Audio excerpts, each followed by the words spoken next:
Se você se identificou como filho de narcisista, você é o bode expiatório ou a criança dourada? O bode expiatório, o narcisista, como ele é sempre endeusado, ele nunca comete erros, ele escolhe uma pessoa da família, escolhe um dos seus filhos. Vamos supor que o narcisista tem 2 filhos. Então ele vai escolher um filho que vai assumir todos os erros do narcisista. Tudo que é ruim é culpa do filho A. Ah, porque eu larguei a minha profissão, porque fulano brigou com cicrano por causa do filho A. Ah, porque a família está desunida é por causa do filho A. Ah, tudo o que às vezes é culpa do narcisista, ele vai jogar toda a culpa no bode expiatório, no filho que ele escolheu. E por outro lado, existe a criança dourada, considerada, olha, tá vendo? A criança dourada, filho B, ele é maravilhoso, ele é uma pessoa exemplar, que ele é isso e que é aquilo. Só que, mesmo a criança dourada, ela não é paparicada pelo narcisista.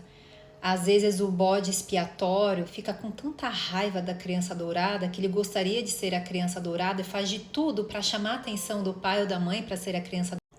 Mas ele nunca vai conseguir.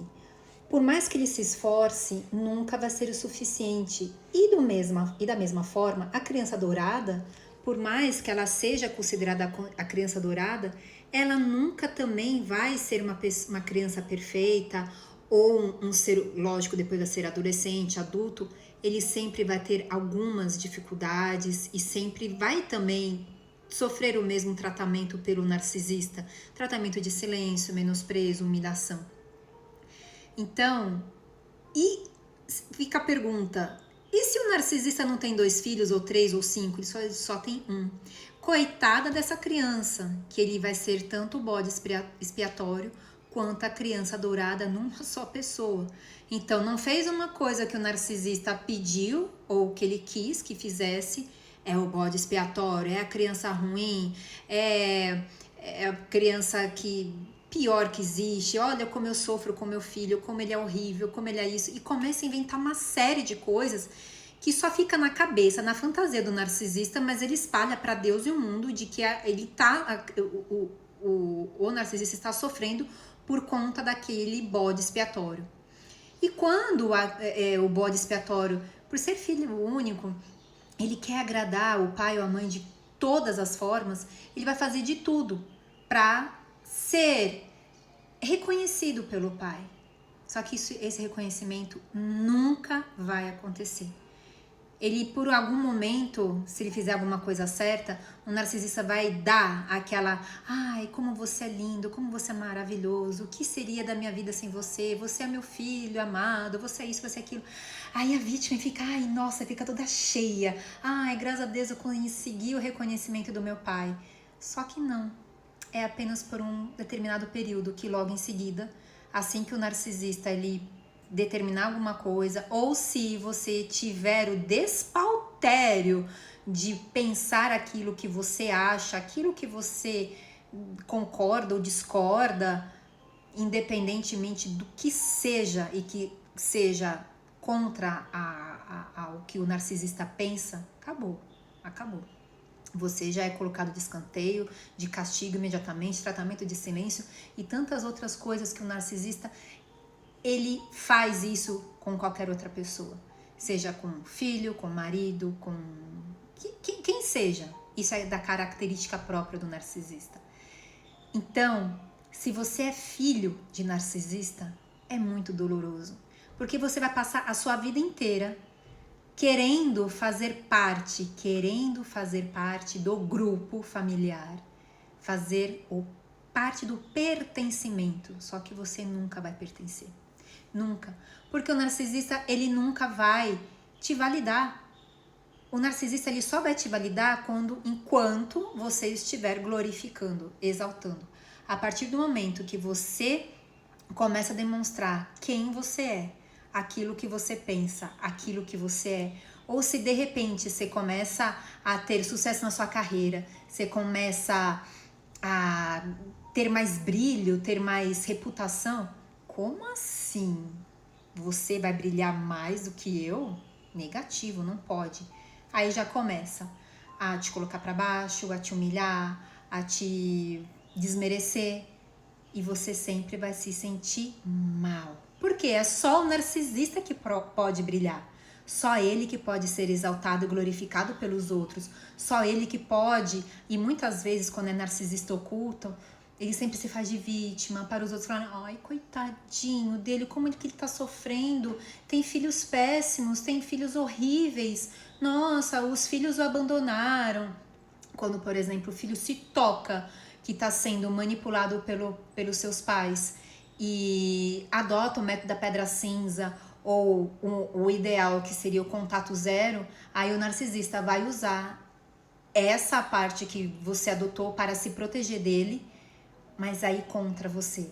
Vai começar a falar, tá vendo? Eu dei estudo, eu fiz isso, eu fiz aquilo, você sabe o quanto que eu fui um excelente pai ou mãe e o meu filho não me deu valor. Então ele sempre tudo ele vai usar a favor dele para desmerecer os filhos que tem.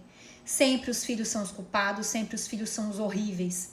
E aí ele sempre vai estar pautando naquela história, olha, tem 10 filhos para um pai, mas né, sempre vai se fazer de coitado. De quando o narcisista fica velho, os filhos abandonam. Mas aí pergunta assim, por que será que o narcisista na velhice está sozinho? Com certeza, antes, como que foi o tratamento dele com os filhos para hoje ele estar sozinho? Será que foi um pai ou uma mãe amoroso, presente em todos os momentos? Será que ele, no momento mais difícil do filho, ele esteve presente? Ele deu carinho, deu paz, deu atenção, deu o socorro necessário?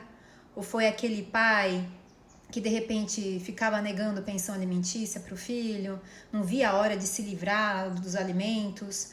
Ou na hora que o filho está divorciado, o pai lhe dá as costas, fala se vira, de repente está com um filho pequeno e fala, quem pariu Mateus quem baile, não quero saber de você, você se vira. E aí você tem que se virar sozinho. Todos os filhos de narcisistas são órfãos de pais vivos, todos, sem exceção.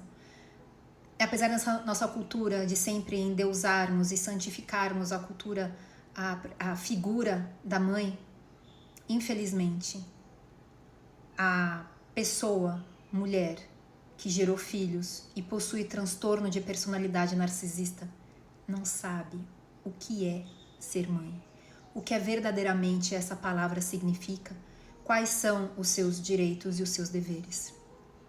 Para a narcisista mãe, ela apenas acha e tem certeza que ela só tem direitos, deveres nenhum. Então ela exige, ela maltrata, ela quer sempre ser elevada, ela pouco se importa com seus filhos. Se o seu filho está passando por necessidade, se tem condições, se não tem condições, não. Porque sempre a mãe tem que ser colocada num pedestal, como o centro das atenções, e apenas ela e tão somente ela tem suas necessidades. E ai do filho que questionar. Ai do filho falar, mãe, eu estou precisando da sua ajuda. Ela pode até te ajudar no primeiro momento, mas com toda certeza vai usar este momento depois contra você. Para te humilhar, para te prender, para te culpar. Para você ficar com aquele sentimento de culpa pro resto da sua vida. E se por acaso você conseguiu se vencer na carreira e se você está vivendo da sua carreira, da sua profissão, lá na frente ela vai falar, ele só conseguiu tal coisa porque fui eu que paguei. Ele só é fulano de tal porque fui eu que paguei. E sempre vai te manter na parte financeira ou de qualquer outra forma para você se sentir culpado e vai lá sempre fazer o hoovering, sempre te manter manipulado. Existem muitas outras características de pais e mães narcisistas. É só você me acompanhar aqui no canal, a Adjudando, a advogada sempre te ajudando, no YouTube, Instagram e TikTok. Muito obrigada, fique com Deus e já deu tudo certo.